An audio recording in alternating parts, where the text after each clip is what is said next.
if you wanted to build a new compiler, if you wanted to build something that's like really arcane, but that you know a lot about and you have a lot of taste, again, a lot of opinions about, a lot of expertise on, often you should listen to that expertise. Yeah. This is Dalton Michael, and today we're going to talk about commit or validate, when to trust your gut as a startup founder. So I'll set this one up.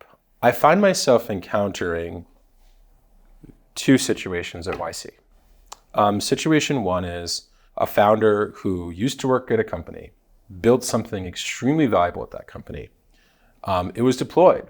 The company loved that thing. And that founder thought to themselves, maybe other companies would want it. And so they left, started YC to try to productize the thing they built. Example two kids, maybe worked a year out of college, and they want to start a startup. They're trying to figure out what to work on. They're both technical, they're smart, they're bright, they want to get rich. Don't know what to do yet. We see these two patterns constantly. And I find it interesting on how we give advice. I'm like, hey, which one of these people, which one of these examples should trust their gut? Yeah, basically we're saying that general advice doesn't apply well to these two cases. Yes. We are admitting that you actually need bespoke advice, depending on which category you're in, that's a little bit different. And so, again, to make the extreme version of trusting your gut, this is when founders think they're Steve Jobs. They're like, well, Steve Jobs never talked to customers. Steve Jobs, never. And he would never give people what they asked for. No one asked for the iPhone. He had to like envision it, right? He didn't even use a phone before he invented the iPhone. Yeah, and so the extreme comic book version of trusting your gut is you talk to no one. You somehow, from having great taste or a great internal idea of what people want, you just manifest it, and it's totally unique and different.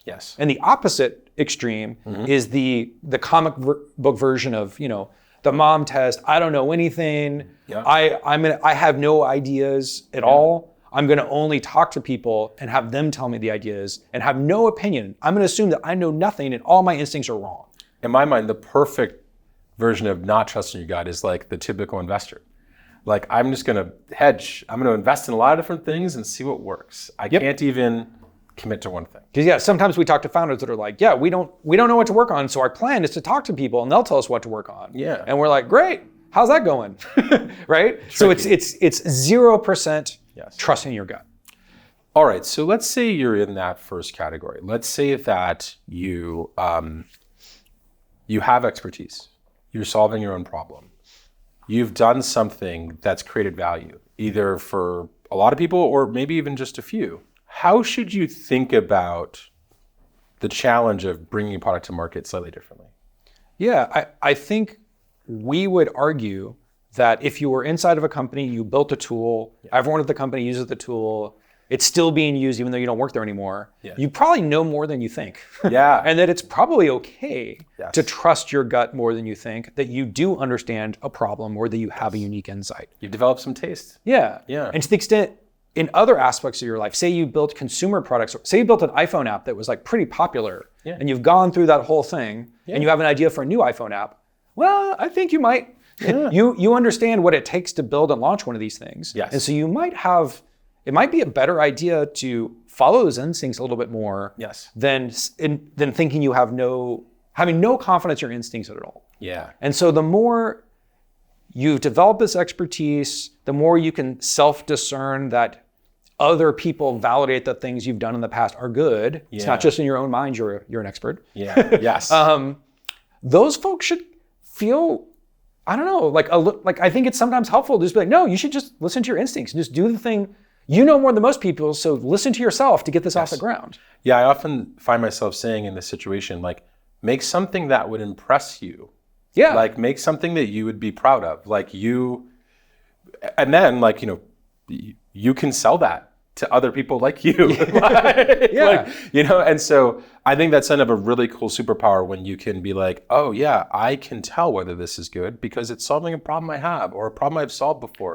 I can tell whether this is good. If you wanted to build a new compiler, if you wanted to build something that's like really arcane, but that you know a lot about and you have a lot of taste, again, a lot of opinions about, a lot of expertise on, often you should listen to that expertise.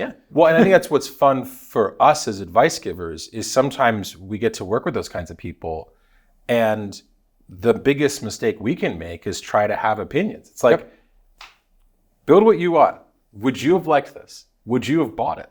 Yeah. Would you have talked to yourself? Would you have read this email that you just sent about this thing? Yeah. Like, those tests all work when you should trust your gut, when you have some pre-existing experience. Now, what about when maybe you shouldn't trust your gut? I think one way to self-diagnose that maybe, your gut instinct may not be dead on is where you find that you don't have a lot of opinions about what to work on. Yeah. Or that your opinions are very mid. No, I'm just kidding. Where your opinions are just very similar to the 50th percentile of other people. Mainstream. And so it'd be like, oh, well, all the jobs you've had are just very high level. You never went deep on any particular topic, or you just haven't had that many jobs. Yeah. Is an example. Yeah. And you just don't have a lot of preferences, or to the extent you have preferences, they're the same as everyone else. Yes. And I think in these situations, and I've seen you do this many times, you kind of have to have a different mentality. Like, part of starting a startup is going to be building expertise. Yep.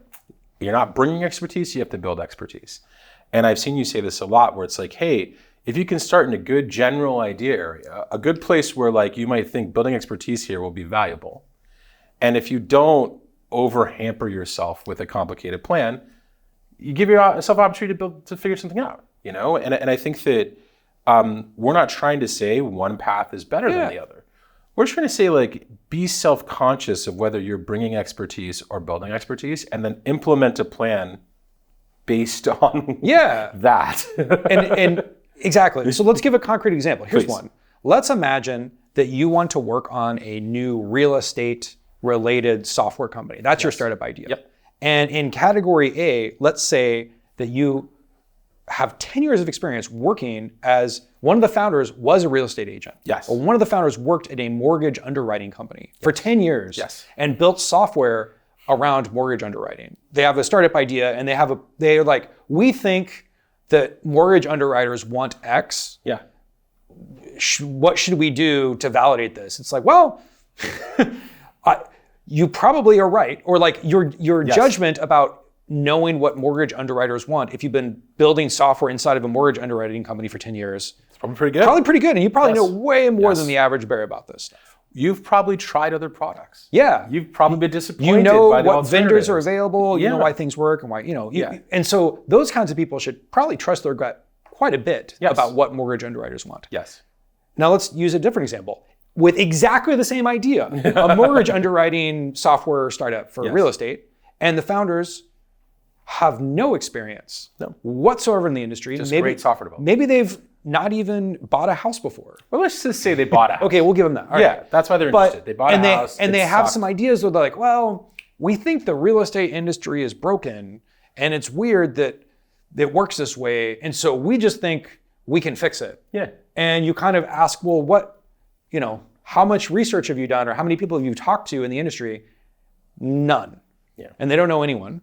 Again, these folks can still be successful. Yes. But those folks should probably trust their gut a little bit less, that they know precisely what to build to get this off the ground. I think that where we see this goes wrong is when the founder with expertise is fearful and acts like the founder without. And the founder without expertise is too confident and acts like the founder with. Yep. And I can't say this enough. Like, I've seen so often the founder with expertise where I'm like, you know so much about this, will be afraid maybe the thing I built was only, no one else will want it. Or like, maybe my taste is unique. Or here's one. Have you seen this one where, I know what to build and they want it, but I don't think VCs will fund it. Yeah. Like basically they're like, okay, we actually know exactly what kind of software mortgage underwriters want, but we're building some AI bullshit. Yes. Because we think we need to say it's AI related. Yes, to raise money. Versus the thing that we know is actually the problem that does not involve AI at all. Yes, like we're ignoring all of our expertise. Because it's not AI. And obviously that's the only way you can raise money. And then on the flip side, it's the team with no expertise who are planning out their hiring and talking about how much money they need and reading Goldman Sachs reports about market sizes. And, we need 2 years to build it because it's really complicated. It has to be a comprehensive solution. It's like, hey, maybe you want to build the smallest thing possible and learn some more. And by the way, this isn't, we're not trying to give quote unquote permission to take 10 years to build the magical thing. All we're trying to say is like when building the MVP, how much should you be trusting your gut? How much should you be trying to impress yourself versus trying to impress initial users? And hopefully you realize something really important, which is that if you have expertise and you impress yourself, you're walking a good path. Like, you're walking a good path. And if you don't, no sweat. Most folks that we fund, most folks that get into YC don't have a ton of expertise. That is totally fine. Totally fine. It just means you should admit that to yourself. Yes. And start really simple and learn on the fly. Learn within the idea space that you've chosen. Yes. And don't have a lot of prescriptive ideas on what mortgage underwriters want. Yes. Just sort of walk in with, oh, this is kind of what I'm thinking, but I'm open-minded. That's it. That I need to learn a lot. And maybe it's helpful to choose an area that you're excited to learn about. Yes. Because you have a lot of learning to do. Yep. So maybe it's helpful to not choose an area that you think, well, I hate this area, but I think it's going to raise money. It's like, not the best play. I think that if you can figure out how to leverage this advice, it's really interesting. And I want to bring it back to the first point you made. It's really hard to give one size fits all advice. Like these two examples, you come with expertise, you don't. And it's the same idea. See, I'm arguing this is precisely the same startup, just with different people that are the founders. Advice. Yeah, I think this is what's fun about working at YC is how often when in office hours with the founder, I'm like, oh, actually, like, you should maybe do it differently than like what you might hear in the video. Like you're like, that's the kind of cool thing about being able to work with people one-on-one. You can actually customize it. Awesome. Thank you very much. Sounds good. Thanks.